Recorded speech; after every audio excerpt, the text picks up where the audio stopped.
بسم اللہ الرحمن الرحیم۔ السلام علیکم۔ آج میں آپ لوگوں کو لومڑی کے بچوں کے بارے میں کہانی سناؤں گی۔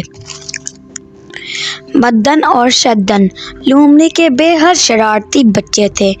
دونوں کو ہر وقت کوئی نہ کوئی شرارت سوچتی تھی اور ہر کوئی ان سے تنگ تھا۔ جس کا نقصان ہوتا وہ ان کے ابو کے پاس شکایت لے کر جاتا تو ان کے ابو صاف جواب دے دیتے کہ بھائی ہم کیا کریں، اپنی چیزوں کا خود خیال رکھا کریں۔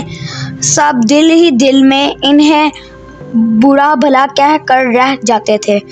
بچے تھے اس لیے کچھ کہتے نہ۔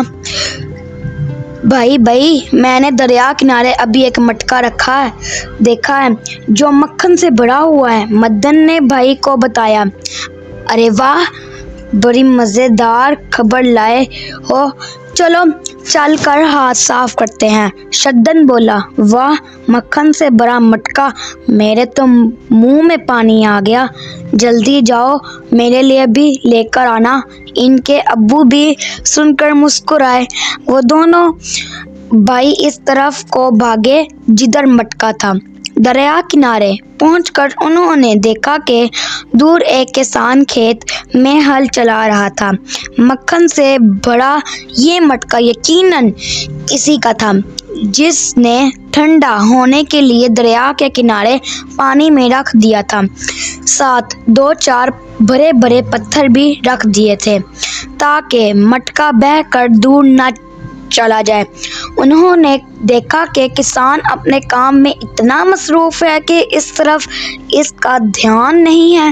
شدن جو زیادہ شرارتی تھا، اس نے بغیر سوچے سمجھے فوراً مٹکے میں منہ ڈال دیا کہ پہلے میں جلدی خود کھا لوں، پھر جو بچے گا وہ ابو اور مدن کو ملے گا۔ جب خوب مکھن کھا چکا تھا تو اس نے اپنا منہ مٹکے سے باہر نکالنا چاہا لیکن وہ باہر نہیں آیا۔ بھائی جلدی کرو، مجھے بھی کھانے دو، کسان آ جائے گا۔ مدن کی نظر کسان پر تھی۔ میں باہر نہیں آ سکتا مدن، شدن کی گھٹی آواز آئی۔ ارے اتنا لالچ نہ کرو بھائی، کسان آ گیا تو ہم پکڑے جائیں گے، جلدی کرو۔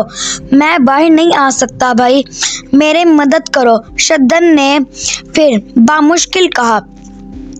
اب تو مدن کو بہت غصہ آیا۔ میں ابو کو بتاتا ہوں کہ بھائی مجھے کھانے نہیں دیتا، سارا مکھن خود کھانا چاہتا ہے۔ مدن روتا ہوا وہاں سے بھاگ گیا اور شدن اس کو آوازیں دیتا رہ گیا۔ اب جب شدن اکیلا رہ گیا تو بہت گھبرایا اور اپنا منہ نکالنے کے لیے پہلے سے زیادہ زور لگانے لگا، لیکن جتنا زور لگاتا مٹکا اس کی گردن زیادہ زور سے دباتا۔ مٹکے بھائی تمہاری مہربانی، مجھے جانے دو، شدن نے التجا کی۔ ارے کیسے جانے دوں بھلا، ایک تو میرے مالک کا سارا مکھن کھا گئے ہو، پھر روتے ہو کہ جانے دوں۔ چور کو سزا تو ملنی ہی چاہیے، ایک بار چھوڑ دوں تو مٹکے بھائی پھر کبھی ایسا نہیں کروں گا۔ شدن نے التجا کی۔